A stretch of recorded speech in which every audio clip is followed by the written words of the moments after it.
나스닥, 우리나라엔 코스닥이 있다면 뉴스쇼에는 뉴스닥이 있습니다. 화요일로 이사 왔어요. 뉴스쇼 증권시장 뉴스닥. 오늘도 두 분 나오셨습니다. 세미래정책연구소 허성무 소장님 어서 오세요. 예, 반갑습니다. 바른정당의 이준석 노원병 당협위원장 어서 오십시오. 네, 안녕하세요. 두 분이 오늘 마치 듀엣 마냥 양복을 똑같은 색으로 맞춰 입고 오셨네요. 커플룩? 예, 뭐 원래 색깔이 바른정당이랑 그게 당 색깔이 비슷해가지고요. 적절하게. 예. 사실은 오늘은 이제 법정 공휴일이잖아요. 현재. 예. 그렇습니다. 또 이렇게 생방송으로 맞춰서 나와주시고 고맙습니다. 예. 전 가서 또 이제 지역 활동해야 됩니다. 또 이제 공휴일이 원래 정치인들한테는 더 바쁜 날이에요. 더 바쁜 날입니다. 이게. 그래서 제가요. 지역구가 멀리 있으면 네. 잘 안 찾아요. 제가 우리 그 끝부분에 오늘의 노래 있잖아요. 예. 두 분한테 공휴일에 이렇게 어려운 발걸음 해주신 선물로 예. 오늘의 노래 추천권을 오늘 한번 드리고 싶어요. 감사합니다. 아무한테나 드리는 게 아닌데 허성무 소장님 뭐 하나 틀어드릴까요? 저희 세대 현충일이라면 뭐 예. 이제 물론 현충일의 노래도 있지만 그 말 늘 부르던 가곡 비목이 있죠. 조금만 해보시겠어요 앞에? 조연이 설고 간 깊은 계곡 양진역에 야. 잘하시네요. 이렇게 많이 불렀죠. 중단시키지 않으면 끝까지 하실 기분. 호흡이 짧아서 잘 안 됩니다. 잘하죠. 비목 신청곡 이준석 위원장. 저는 아름다운 강산 하겠습니다. 아름다운 강사. 네. 두 분 중에 어떤 게 선택이 될지는 끝까지 들어보시면. 예. 아침에 비목 트는 건 너무 하지 않아요? 이게 아무리 날이 그렇다 하더라도 이게 너무 PD 선택입니다. 밖에서. 예. 아니 여러분이 선정해 주세요. 여러분이 선정해 주세요. 예. 받으면서 우리 진행을 해보죠.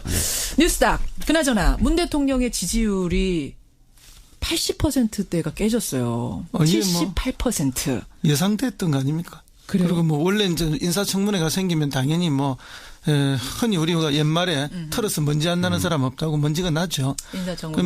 그리고 과거 시대를 5급수라고 생각하면은 5급수에서 아무리 자기 몸을 깨끗이 해도 예. 뭐 1급수의 삶을 유지하기 어렵잖아요. 2급수 정도는. 이제 그런 면에서 보면은 뭐 조정기가 올 거라고는 예상을 했고 다만 그게 이제 조금 빨리 왔다. 예, 뭐 그런 정도로 이해하고 있습니다. 원래 그러니까 지금 80%라고 하는 건 기대치가 반영된 심리고 예. 보통 여당의 지지율에 수렴해 가더라고요. 초기에는. 그러니까 예전에 박근혜 대통령 같은 경우에도 처음엔 60% 이렇게까지 나오다가 그렇죠.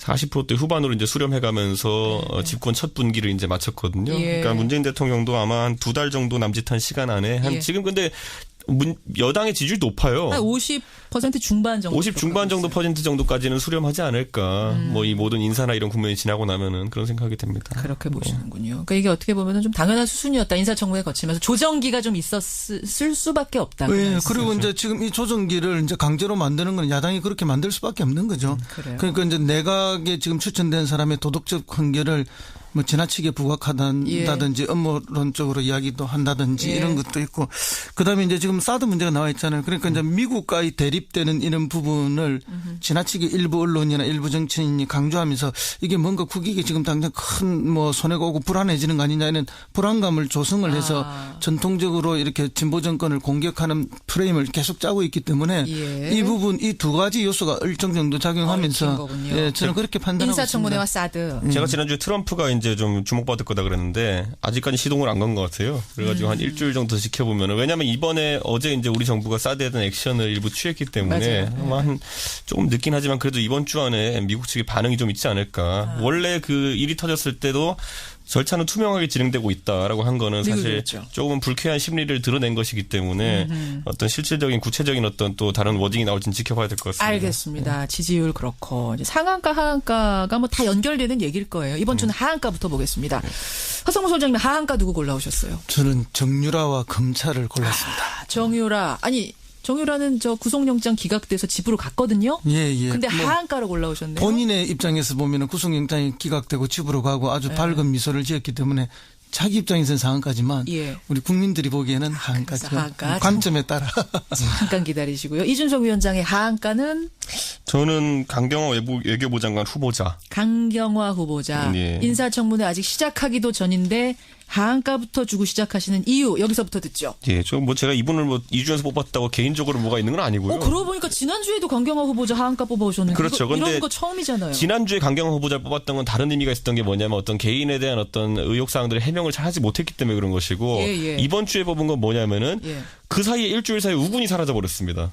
우군이 사라졌다? 그러니까 강경화 후보자 같은 경우에 정권에서 신선하게 발탁한 인사이기 때문에 많은 사람들이 주목했던 것이 그러면 어떤 사람이 강경화 후보자를 추천하고 발탁한 것이냐라는 것에 대해서 근데 정권 초기에 보면은 보통 이런 외교 안보 라인 같은 경우에는 실질적으로 그 안에 좌장력 하는 사람들이 있어가지고 예. 그 안에서 이제 그 인사의 틀을 짜는 것일 텐데 혹자들에게 알려진 바로는 지금 그 문정인 교수가 그러니까 외교안보 특보로 지금 청와대에 그렇죠. 임명된 그 문정인 교수가 사실 외교안보 라인의 어떤 이념적 철학적 배경이랑 또 그다음에 또 인사 진용을 짤 것이다라는 얘기가 많았는데 지금 그 과정이 어제 보면은 이 김기정 청와대 국가안보실 2차장이 사의 표명을 했잖아요. 그렇죠. 물론 청와대에서 뭐 개인을 보호하기 위해 가지고 어떤 사유였는지 밝히지 않고 있지만은 보통 이런 경우에 이렇게 문정인 라인이라고 분류되는 인사가 갑자기 사퇴하게 되면은 예. 정권 초기에 혹시 그쪽 인사 라인 자체가 뭐라고 해야 될까요? 불신임 받은 거 아니냐라는 그런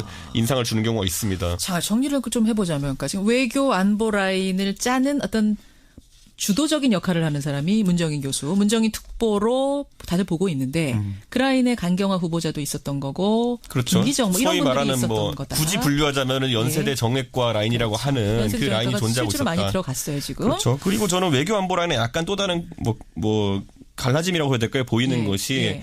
이번에 강경화 후보자에 대한 어떤 지적을 하는 과정 속에서 예.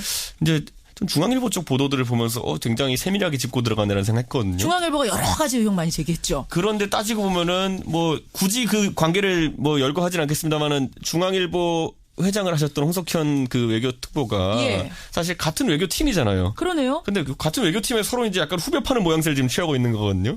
그 내부에서. 아, 중앙일보를 통해서. 물론 기자들은 기자의 본분에 맞게 움직이는 거고 이게 뭐 우연의 일치일 수 있겠습니다. 개연성을 말씀하시는 개연성이 거죠? 있겠지만은 그래도 약간은 뭐라고 할까 오히려 허니문 피어리드 같은 것이 그 예. 안에서 존재할 만한데 오히려 그런 모습을 보면서 혹시라도 외교부 내에서 지금 노선 다툼이 있는 거 아니냐. 노선 다툼이 있는 왜냐하면 거 아니냐. 생각해보면 홍석현 회장도 처음에 임명됐을 때 예. 나는 통보받은 거 없는데 예. 그러니까 그 전에 소통 과정이 약간 미흡했던 정황이 있었기 때문에 그런 외교안보 팀의 진용에 대해 가지고 서로 생각이 다른 게 있는 게 아니냐는 그럼 생각이 지금 드는 거죠. 지금 추측하신 말씀을 정리해 보자면 예. 그 문정인 라인에 있던 사람 중에 김기정 차장이 어제 사의 표명하고 금방 수용하고 뭐 이런 거 보면서 그 라인 자체가 흔들리는 거 아니냐. 그러면 강경화 후보자도 그런 흐름에서 아웃될 가능성? 이미 지난 한 버린 거 주간의 아니냐? 청문회에 대한 대비 국면을 보면요. 예. 그 물론 김상조 후보자 청문회가 먼저 있었기 때문이긴 하지만은 김상조 후보자에 대해서는 굉장히 적극적으로 여당 의원들이 방어를 해줍니다. 적극적으로 방어했죠. 그렇죠. 그리고 뭐 방어도 합리적인 부분도 있었고요. 그런데 예. 강경화 후보자 같은 경우에는 이렇게 표현하면 그렇지만은 약간은 좀 그 방어 라인 밖에 있는 것 같은.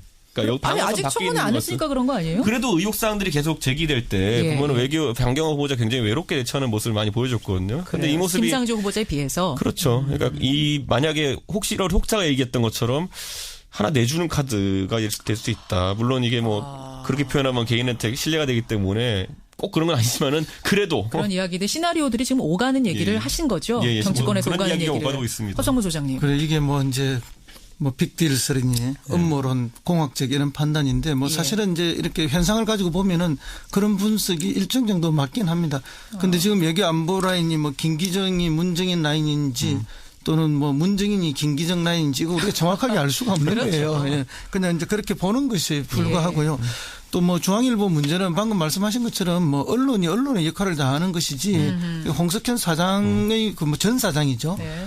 하고는 제가 볼 때 그런 관계가 없다. 홍석현 전 사장은 어차피 이제 뭐 데일리로 출근하는 일은 자기는 할 수도 없고 하지도 않겠다라고 이야기했기 때문에 그 자체가 보면 어떤 뭐 자리 다툼이나 라인 다툼 이런 거로 볼 수는 없다. 다만 지금 강경화 후보 개인의 문제가 발생한 것이다. 저는 오히려 이렇게 보고요. 그렇게 보세요. 예, 오히려 이제 강경화 후보를 쓴 거는 이제 여성이다. 예. 또는 유리천장을 깨뜨린 것이다. 뭐 예. 탕평이다. 이런 여러 가지 좋은 관점에서 예. 그렇게 한 건데 개인의 이제 이런 문제가 외교부도 사실은 보면은 분위기가 크게 나쁘지는 않아요.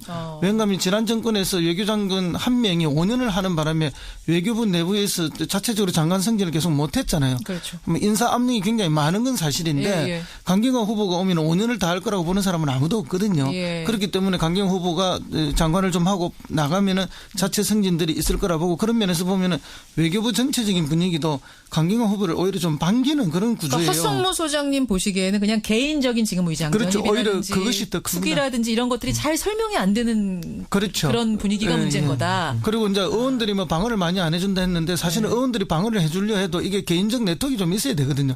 그런데 강경화 후보는 너무나 오랫동안 미국에서 유엔에서 고의적으로 몰라요. 그러니까 이렇게 개인적인 관계들이 잘 없어요.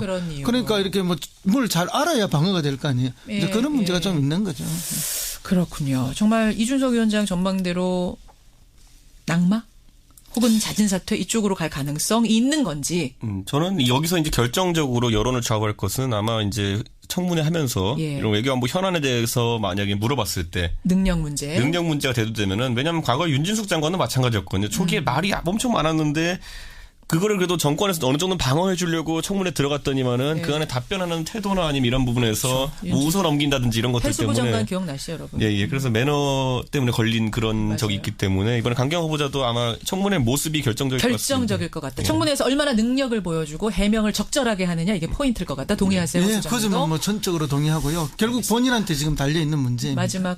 마지막은 본인한테 달리는 7일부터 내일부터네요. 네, 그렇죠. 내일입니다. 다만 이제 앞에서 모범을 보여준 두 분이 계시지 않습니까? 로키로 뭐 상세하게 설명하는 김상조, 이낙연의 청문회의 자세히 전형을 보여줬기 때문에 잘 따라하길 바랍니다.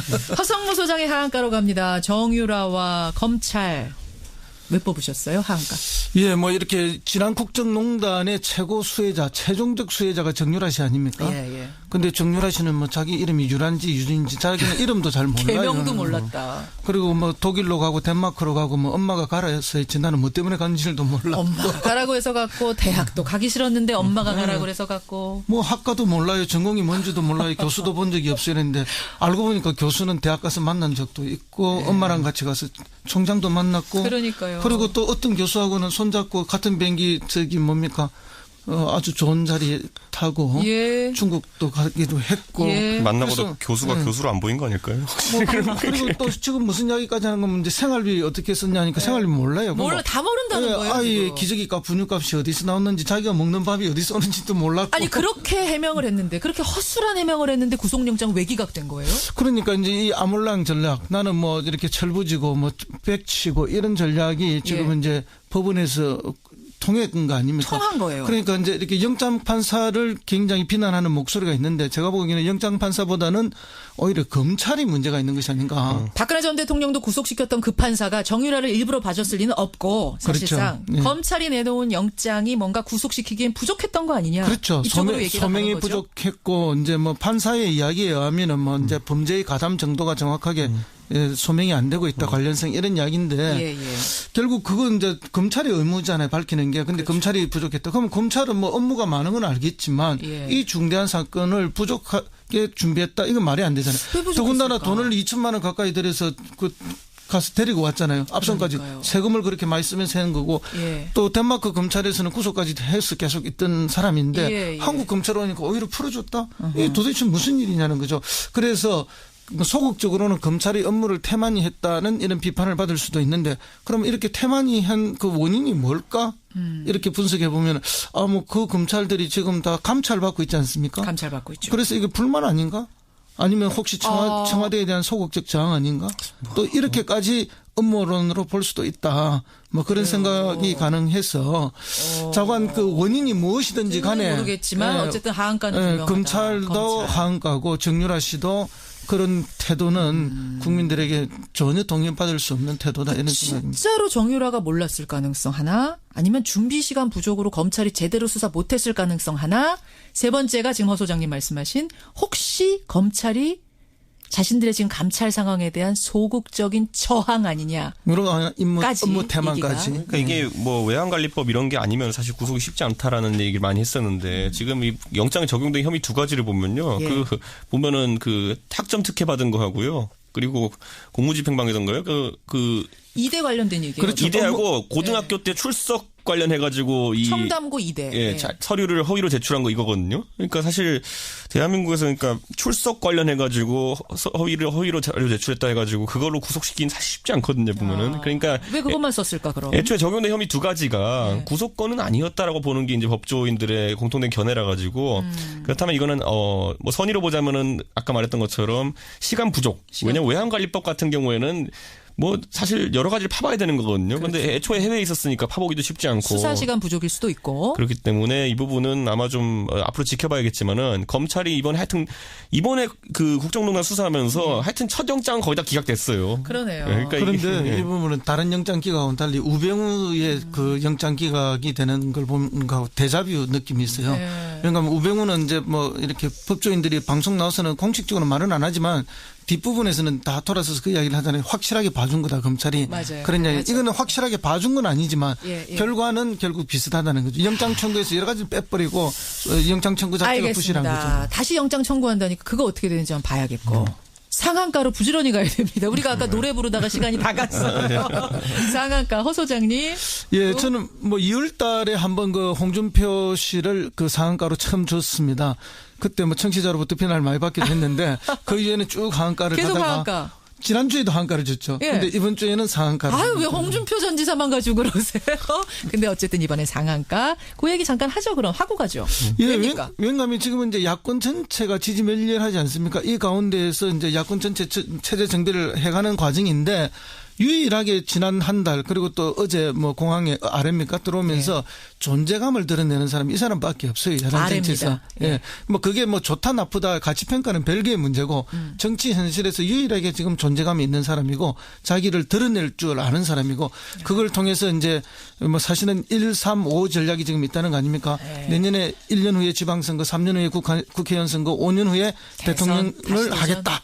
하는 이런 이제 스케줄을 제대로 내놓고 전국의 중심에 설 줄 아는 사람이다. 그런 측면에서 그가 잘했다 잘못했다의 가치 판단이 아니라 어쨌든 중심에 있다는 측면에서 상한가를 하면 참 자기한테 주목을 잘 끄는. 어제 홍문종 의원은 뭐라 그러냐면은 마케팅이 규제다. 그렇죠. 노이즈 마케팅도 마케팅이라면 이 사람 진짜 잘하는 거다라는 얘기를 하시더라고요. 그렇습니다. 그저 뭐 도지사 하는 내내 저 경남이라는 먼 지역에 변방에 가 있었지만 자기는 항상 여의도에 와 있는 것처럼 이슈화하고 마케팅을 했지 않습니까? 미국에 가 있으면서도 늘 여의도에 있는 것처럼 하지 않습니까? SNS를 통해서. 그런 어떤 능력은 분명히 있는 건 사실이다.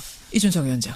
그러니까 홍준표 지사는 예전에 관용차 타고 가다가 교통사고 난 것까지 기사로 낼 정도로 그게 나올 정도로 존재감이 경남지사 때도 있었는데 135 사실 이거 보면 당연한 거거든요. 선거 1년 뒤에 있고 3년 뒤에 있고 그렇죠. 5년 뒤에 있는 건 누가 모르겠습니까? 그런데 그걸 마케팅적 용어로 만들어냈다는 것이 대단하고 지금 시점에서 그럼 홍준표 지사가 과거에 대선 때 했던 건 뭐냐면 보수의 지형을 축소시켰잖아요. 그렇죠. 그런데 이번에 그러면 무엇을 또 획책하고 있느냐. 지난주에 보면 이제 홍준표 지사가 바른정당을 또 맹공했어요. 그러니까 이게 뭐냐면 결국에는 이 동네에서 한번 뭔가 주류가 되어보겠다는 겁니다. 왜냐하면 홍준표 지사는 정치하면서 본인이 얘기했듯이 독고다이로 지금까지 주류가 되어본 적이 없기 때문에 이 큰 어떤 보수라는 파이 내에서 주류가 되어보겠다라는 경쟁을 시작하겠다는 건데 지금까지의 막말이라는 이미지랑은 전혀 다른 이미지로 나올 수도 있습니다. 이제 그래요? 보면은. 예, 왜냐면은 지금까지 홍준표 지사가 막말이라는 방법을 택한 것은 아주 제한된 시간 내에 쓸 수 있는 전략이었거든요. 선거 한두 달 앞두고 이제 후보 되다 보니까 그렇게 하기 위해 했던 건데 그렇다면 홍준표 지사가 굉장히 뭐 어떤 영민한 인물을 봤을 때 대표가 되기만 한다면요 자기에게 2년의 시간이 생기는 겁니다. 그렇다면 지금보다는 훨씬 더 또 마일드한 모습을 보여줄 수 있지 않을까. 그것도 주목할 부분이네요. 그걸 아래 공항에서 이미 보여줬습니다. 달라졌어요 좀 태도가. 태도가 완전히 달라졌고 그렇게 스탠스를 이미 잡았다는 이야기죠. 그리고 인천공항에서 그렇게 이제 화법은 그렇게 가면서도 당원은 동원했거든요. 네, 동원해. 그 동원의 이미지는 두 가지죠. 그거는 당권에 내가 바로 지금 들어간다는 거 하나고 그다음에 대부분의 시그널을 주는 거예요. 나 당권 들어가고 대권 잡기 위해서 이렇게 가니까 3심 판결 잘 하세요. 그리고 이게 약간 이제 구도상 어떻게 되냐면요. 홍준표 지사가 당대표가 된다고 하면요. 어떤 이미지가 있냐면은 친박을 선거에서 이기면은 상당히 정당성이 확보가 됩니다. 무슨 말이냐면 친박 후보로 누가 나왔을 때 그 사람을 꺾고 왜냐하면 그전엔 이정현 대표 생각해 보시면 알겠지만은 지난 총선 때 지고도 친박 후보를 이기지 못했어요. 비박에서. 그렇기 때문에 자기는 친박을 이길 수 있는 새로운 그런 후보다라는 것을 보여주는 그 모습이기 때문에 구도상으로는 굉장히 좀 영민하게 나온 게 맞습니다. 지금. 영민하게 지금 몸을 변신하면서 그러면 당권 잡을 거라고 보세요? 저는 뭐 당권에 가장 가까이 가장 가 있다. 가깝다. 그렇게 이준석 봅니다. 위원장. 저는 친박이 이제 비상시라 이제 급해가지고 새로운 인물들 끌어내려고 할 겁니다. 예를 들어 뭐 황교안 총리라든지 이런 분들. 지금 김병준 예. 교수도 이런. 그런데- 김황식 총리도 예. 이야기되고 그런데 그것이 실패해서 결국은 홍준표 지사가 이기지 않을까 생각이 됩니다. 네. 그러면 두 분 사실은 이준석 위원장이 뽑아온 상한가가 있긴 있는데 네. 뭐 가치 평가를 떠나서 가치 판단 떠나서 네. 두 분 다 어쨌든 주목 이슈로는 홍준표 상한가 동의한다 이렇게 하고 가도 돼요? 네, 그렇죠. 네. 끄덕끄덕 하셨습니다. 오늘 상한가는 가치 판단 여부 떠나서 어쨌든 돌아온 홍준표 두 분 다 동의하시는 걸로 하고 네. 하한가 보드에는 아까 누구였죠? 정유라와 검찰 그리고 강경화 후보자 상한가 후보에는 홍준표 전 지사 돌아온 홍준표 전 지사 올리면서 두 분과 인사 나누겠습니다. 청취자들이 비목하고 아름다운 강산 중에 지금 막 신청곡 보내주고 계시는데 제가 하면서 쭉 보니까 은근히 팽팽해요. 어떤 노래가 나갈지 기대해 주시고요. 두 분 고생하셨습니다. 예, 감사합니다. 네, 감사합니다. 네, 감사합니다. 거든요. 중앙일보가 여러 가지 의혹 많이 제기했죠. 그런데 따지고 보면은 뭐 굳이 그 관계를 뭐 열거하진 않겠습니다만은 중앙일보 회장을 하셨던 홍석현 그 외교특보가 예. 사실 같은 외교팀이잖아요. 그러네요. 근데 그 같은 외교팀에 서로 이제 약간 후벼 파는 모양새를 지금 취하고 있는 거거든요. 그 내부에서. 아, 중앙일보를 통해서. 물론 기자들은 기자의 본분에 맞게 움직이는 거고 이게 뭐 우연의 일치일 이거 수 그냥 있겠습니다. 개연성을 말씀하시는 개연성이 거죠? 있겠지만은 그래도 약간은 뭐라고 할까 오히려 허니문 피어리드 같은 것이 예. 그 안에서 존재할 만한데 오히려 그런 모습을 보면서 혹시라도 외교부 내에서 지금 노선 다툼이 있는 거 아니냐. 노선 다툼이 있는 왜냐하면 거 아니냐. 생각해보면 홍석현 회장도 처음에 임명됐을 때 예. 나는 통보받은 거 없는데 예, 예. 그러니까 그 전에 소통 과정이 약간 미흡했던 정황이 있었기 때문에 그런 외교안보팀의 진용에 대해 가지고 서로 생각이 다른 게 있는 게 아니냐는 그럼 생각이 지금 드는 거죠. 지금 추측하신 말씀을 정리해 보자면 예. 그 문정인 라인에 있던 사람 중에 김기정 차장이 어제 사의 표명하고 금방 수용하고 뭐 이런 거 보면서 그 라인 자체가 흔들리는 거 아니냐. 그러면 강경화 후보자도 그런 흐름에서 아웃될 가능성? 이미 지난 한 버린 거 주간의 아니냐? 청문회에 대한 대비 국면을 보면요. 예. 그 물론 김상조 후보자 청문회가 먼저 있었기 때문이긴 하지만은 김상조 후보자에 대해서는 굉장히 적극적으로 여당 의원들이 방어를 해줍니다. 적극적으로 방어했죠. 그렇죠. 그리고 뭐 방어도 합리적인 부분도 있었고요. 그런데 예. 강경화 후보자 같은 경우에는 이렇게 표현하면 그렇지만은 약간은 좀 그 방어 라인 밖에 있는 것 같은. 그러니까 아니 방어선 아직 밖에 청문회 있는 안 것 같은. 했으니까 그런 거 아니에요? 그래도 의혹 사항들이 계속 제기될 때 예. 보면은 외교 강경화 후보자 굉장히 외롭게 대처하는 모습을 많이 보여줬거든요. 근데 이 모습이 김상조 후보자에 비해서 그렇죠. 그러니까 이 만약에 혹자가 얘기했던 것처럼 하나 내주는 카드가 될 수 있다. 물론 이게 뭐 그렇게 표현하면 개인한테 신뢰가 되기 때문에 꼭 그런 건 아니지만은 그래도 그런 이야기들 시나리오들이 지금 오가는 얘기를 예. 하신 거죠. 예, 예. 정치권에서 뭐 그런 오가는 이야기가 얘기를. 오가고 있습니다. 허성무 소장님. 그래 이게 뭐 이제 뭐 빅딜스러니 음모론 공학적 이런 판단인데 뭐 예. 사실은 이제 이렇게 현상을 가지고 보면은 그런 분석이 일정 정도 맞긴 합니다. 근데 지금 여기 안보 라인이 뭐 김기정이 문정인 라인인지 또는 뭐 문정인이 김기정 라인인지 이거 우리가 정확하게 알 수가 없는 거예요. 예. 그냥 이제 그렇게 보는 것이 불과하고요. 또 뭐 중앙일보 문제는 방금 말씀하신 것처럼 뭐 언론이 언론의 역할을 다하는 것이지 홍석현 사장 올라오셨네요. 본인의 입장에서 보면은 구속영장이 기각되고 집으로 가고 아주 밝은 미소를 지었기 때문에 자기 입장에서는 상한가지만 예. 우리 국민들이 보기에는 하한가죠. 하한가. 관점에 따라. 잠깐 기다리시고요. 이준석 위원장의 하한가는 저는 강경화 외교부 장관 후보자. 강경화 후보자. 예. 인사청문회 아직 시작하기도 전인데 하한가부터 주고 시작하시는 이유 여기서부터 듣죠. 예, 저 뭐 제가 이분을 뭐 이주에서 뽑았다고 개인적으로 뭐가 있는 건 아니고요. 그러고 보니까 지난주에도 강경화 후보자 하한가 뽑아오셨는데 그렇죠. 이런 근데 거 처음이잖아요. 지난주에 강경화 후보자를 뽑았던 건 다른 의미가 있었던 게 뭐냐면 어떤 개인에 대한 어떤 의혹 사항들을 해명을 잘 하지 못했기 때문에 그런 것이고 예, 예. 이번 주에 뽑은 건 뭐냐면은 예. 그 사이에 일주일 사이에 우군이 사라져 버렸습니다. 우군이 사라졌다. 그러니까 강경화 후보자 같은 경우에 정권에서 신선하게 발탁한 인사기 때문에 많은 사람들이 주목했던 것이 그럼 어떤 사람이 강경화 후보자를 추천하고 발탁한 것이냐라는 것에 대해서 근데 정권 초기에 보면은 보통 이런 외교 안보 라인 같은 경우에는 실질적으로 그 안에 좌장력 하는 사람들이 있어가지고 예, 예. 그 안에서 이제 그 인사의 틀을 짜는 것일 텐데 혹자들에게 알려진 바로는 지금 그 문정인 교수가 그러니까 외교안보 교수. 특보로 지금 청와대에 그렇죠. 임명된 그 문정인 교수가 사실 외교안보 라인의 어떤 이념적 철학적 배경이랑 또 그다음에 또 인사 진용을 짤 것이다라는 얘기가 많았는데 지금 그 과정이 어제 보면은 이 김기정 청와대 국가안보실 2차장이 사의 표명을 했잖아요. 그렇죠. 물론 청와대에서는 뭐 개인을 보호하기 위해 가지고 어떤 사유였는지 밝히지 않고 있지만은 보통 이런 경우에 이렇게 문정인 라인이라고 분류되는 인사가 갑자기 사퇴하게 되면은 예. 정권 초기에 혹시 그쪽 인사 라인 자체가 뭐라고 해야 될까요? 불신임 받은 거 아니냐라는 그런 인상을 주는 경우가 있습니다. 자, 정리를 좀 해보자면, 그러니까 지금 외교 안보 라인을 짜는 어떤 주도적인 역할을 하는 사람이 문정인 교수, 문정인 특보로 다들 보고 있는데 그 라인에 강경화 후보자도 있었던 거고, 그렇죠. 김기정 뭐 이런 소위 분들이 말하는 있었던 뭐 거다. 굳이 분류하자면은 연세대 네. 정액과 라인이라고 하는 연세대 그 라인이 정액과가 존재하고 실제로 있었다. 많이 들어갔어요 지금. 그렇죠. 그리고 저는 외교 안보 라인에 약간 또 다른 뭐 갈라짐이라고 해야 될까요? 보이는 예, 것이 예. 이번에 강경화 후보자에 대한 어떤 지적을 하는 과정 속에서 예. 이제 좀 중앙일보 쪽 보도들을 보면서 굉장히 세밀하게 짚고 들어가네라는 생각.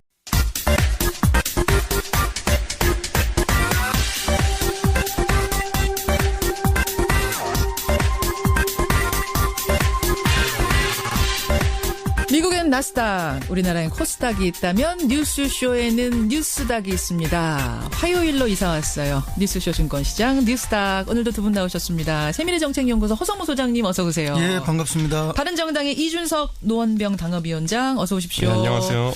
두 분이 오늘 마치 듀엣 마냥 양복을 똑같은 색으로 맞춰 입고 오셨네요. 커플룩. 이 뭐 원래 색깔이 바른정당이랑 그게 당 색깔이 비슷해가지고요. 적절하게. 예. 사실은 오늘이 이제 법정 공휴일이잖아요. 현재. 네. 그렇습니다. 또 이렇게 생방송으로 맞춰서 나와주시고 고맙습니다. 예. 전 가서 또 이제 지역 활동 해야 됩니다. 또 이제 이 공휴일이 원래 정치인들한테는 더 바쁜 날이에요. 더 바쁜 날입니다. 이게. 그래서 제가요. 지역구가 멀리 있으면 네. 잘 안 찾아요. 제가 우리 그 끝부분에 오늘의 노래 있잖아요. 예. 두 분한테 공휴일에 이렇게 어려운 발걸음 해주신 선물로 예. 오늘의 노래 추천권을 오늘 한번 드리고 싶어요. 감사합니다. 아무한테나 드리는 게 아닌데 허성무 소장님 뭐 하나 틀어드릴까요? 저희 세대 현충일이라면 뭐 예. 이제 물론 현충일의 노래도 있지만 그 말 늘 부르던 가곡 비목이 있죠. 조금만 해보시겠어요 앞에? 조연이 설고 간 깊은 계곡 양진역에 야. 잘하시네요. 이렇게 많이 불렀죠. 중단시키지 않으면 끝까지 하실 기분. 호흡이 짧아서 잘 안 됩니다. 잘하셨어요. 비목 신청곡 이준석 위원장. 저는 아름다운 강산 하겠습니다. 아름다운 강산. 네. 두 분 중에 어떤 게 선택이 될지는 끝까지 들어보시면. 예. 아침에 비목 트는 건 너무 하잖아요. 이게 아무리 날이 그렇다 하더라도 이게 너무 PD 선택입니다. 밖에서. 예. 아니 여러분이 선정해 주세요. 여러분이 선정해 주세요. 예. 받으면서 우리 진행을 해보죠. 뉴스닥. 그나저나 문 대통령의 지지율이 80%대가 깨졌어요. 이게 뭐 78%. 예상됐던 거 아닙니까? 그래요? 그리고 뭐 원래 이제 인사청문회가 생기면 당연히 뭐 당의 그 뭐 전 사장이죠. 네. 하고는 제가 볼 때 그런 관계가 없다. 홍석현 전 사장은 어차피 이제 뭐 데일리로 출근하는 일은 자기는 할 수도 없고 하지도 않겠다라고 이야기했기 때문에 그 자체가 보면 어떤 뭐 자리 다툼이나 라인 다툼 이런 거로 볼 수는 없다. 다만 지금 강경화 후보 개인의 문제가 발생한 것이다. 저는 오히려 이렇게 보고요. 그렇게 보세요. 예, 오히려 이제 강경화 후보를 쓴 거는 이제 여성이다. 예. 또는 유리천장을 깨뜨린 것이다. 뭐 예. 탕평이다. 이런 여러 가지 좋은 관점에서 예. 그렇게 한 건데 개인의 이제 이런 문제가 외교부도 사실은 보면은 분위기가 크게 나쁘지는 않아요. 왜냐하면 지난 정권에서 외교장관 한 명이 5년을 하는 바람에 외교부 내부에서 자체적으로 장관 승진을 계속 못했잖아요. 그렇죠. 인사 압력이 굉장히 많은 건 사실인데 예, 예. 강경화 후보가 오면 5년을 다 할 거라고 보는 사람은 아무도 없거든요. 예. 그렇기 때문에 강경화 후보가 장관을 좀 하고 나가면은 자체 승진들이 있을 거라 보고 그런 면에서 보면은 외교부 전체적인 분위기도 강경화 후보를 오히려 좀 반기는 그런 구조예요. 그러니까 허성무 소장님 보시기에는 그냥 개인적인 지금 의장 그렇죠. 오히려 그것이 더 큽니다. 투기라든지 이런 것들이 잘 설명이 안 되는 그렇죠. 그런 분위기가 예, 문제인 예. 거다. 그리고 이제 의원들이 뭐 방어를 많이 안 해준다 했는데 사실은 의원들이 방어를 해주려 해도 이게 개인적 네트워크가 좀 있어야 되거든요. 그런데 강경화 후보는 너무나 오랫동안 미국에서 유엔에서 고의적으로 누군지 몰라요. 그러니까 이렇게 개인적인 관계들이 잘 없어요. 그런 이유. 그러니까 이렇게 뭐 뭘 잘 알아야 방어가 될 거 아니에요. 예, 이제 그런 문제가 예. 좀 있는 거죠. 그렇군요. 정말 이준석 위원장 전망대로 낙마 혹은 잦은 사퇴 이쪽으로 갈 가능성이 있는 건지. 저는 여기서 이제 결정적으로 여론을 좌우할 것은 아마 이제 청문회 하면서 예. 이런 외교안보 현안에 대해서 만약에 물어봤을 때 능력 문제. 능력 문제가 대두되면은 왜냐하면 과거 윤진숙 장관은 마찬가지였거든요. 초기에 말이 엄청 많았는데 그거를 그래도 정권에서 어느 정도 방어해 주려고 청문회 들어갔더니만은 그 안에 답변하는 태도나 아니면 이런 부분에서 뭐 웃어 넘긴다든지 이런 것들 해수부 때문에. 장관 기억나시죠, 여러분? 예. 그래서 매너 때문에 걸린 그런 맞아요. 적이 있기 때문에 이번에 강경 후보자도 아마 청문회 모습이 결정적일 것 같습니다. 청문회에서 얼마나 능력을 보여주고 해명을 적절하게 하느냐 이게 포인트일 것 같다. 동의하세요? 네, 그것은 뭐 전적으로 동의하고요. 결국 본인한테 지금 달려 있는 문제입니다. 마지막은 본인한테 달리는 7일부터 내일부터네요. 네, 그렇죠. 내일입니다. 다만 이제 앞에서 모범을 보여준 두 분이 계시지 않습니까? 로키 흔히 우리가 옛말에 털어서 먼지 안 나는 사람 없다고 먼지가 나죠. 인사청문회. 그리고 과거 시대를 5급수라고 생각하면 5급수에서 아무리 자기 몸을 깨끗이 해도 뭐 1급수의 삶을 유지하기 어렵잖아요. 2급수 정도는. 이제 그런 면에서 보면은 뭐 조정기가 올 거라고는 예상을 했고 다만 그게 이제 조금 빨리 왔다. 뭐 그런 정도로 이해하고 있습니다. 원래 그러니까 지금 80%라고 하는 건 기대치가 반영된 심리고 보통 여당의 지지율에 수렴해 가더라고요. 초기에는. 그러니까 예전에 박근혜 대통령 같은 경우에도 처음엔 60% 이렇게까지 나오다가 40%대 후반으로 이제 수렴해 가면서 집권 첫 분기를 이제 마쳤거든요. 그러니까 문재인 대통령도 아마 한 2달 정도 남짓한 시간 안에 지금 근데 여당의 지지율이 높아요. 한 50% 중반 정도. 50 중반 정도 퍼센트 정도까지는 수렴하지 않을까. 뭐 이 모든 인사나 이런 국면이 지나고 나면은 그런 생각이 듭니다. 그렇게 보시는군요. 그러니까 이게 어떻게 보면은 좀 당연한 수순이었다. 인사청문회 거치면서 조정기가 좀 있었을 수밖에 없다. 네, 그리고 이제 지금 이 조정기를 이제 강제로 만드는 건 야당이 그렇게 만들 수밖에 없는 거죠. 그러니까 이제 내각에 지금 추천된 사람의 도덕적 관계를 뭐 지나치게 부각한다든지 업무론적으로 이야기도 한다든지 이런 것도 있고 그다음에 이제 지금 사드 문제가 나와 있잖아요. 그러니까 이제 미국과의 대립되는 이런 부분을 지나치게 일부 언론이나 일부 정치인이 강조하면서 이게 뭔가 국익에 지금 당장 큰 뭐 손해가 오고 불안해지는 거 아니냐 이런 불안감을 조성을 해서 전통적으로 이렇게 진보 정권을 공격하는 프레임을 계속 짜고 있기 때문에 이 부분 이 두 가지 요소가 일정 정도 작용하면서 저는 그렇게 판단하고 인사청문회와 있습니다. 사드. 제가 지난주에 트럼프가 이제 좀 주목받을 거다 그랬는데 아직까지 시동을 안 건 것 같아요. 그래가지고 한 일주일 정도 지켜보면은 왜냐하면 이번에 어제 이제 우리 정부가 사드에 대한 액션을 일부 취했기 때문에 아마 한 조금 늦긴 하지만 그래도 이번 주 안에 미국 측의 반응이 좀 있지 않을까. 원래 그 일이 터졌을 때도 절차는 투명하게 진행되고 있다라고 한 거는 사실 조금 불쾌한 심리를 드러낸 것이기 때문에 어떤 실질적인 구체적인 어떤 또 다른 워딩이 나올지는 지켜봐야 될 것 같습니다. 알겠습니다. 지지율 그렇고 이제 상한가 하한가가 뭐 다 연결되는 얘기일 거예요. 이번 주는 하한가부터 보겠습니다. 하성무 소장님 하한가 누구 골라오셨어요? 저는 정유라와 검찰을 골랐습니다. 정유라는 저 구속영장 기각돼서 집으로 갔거든요. 예. 근데 하한가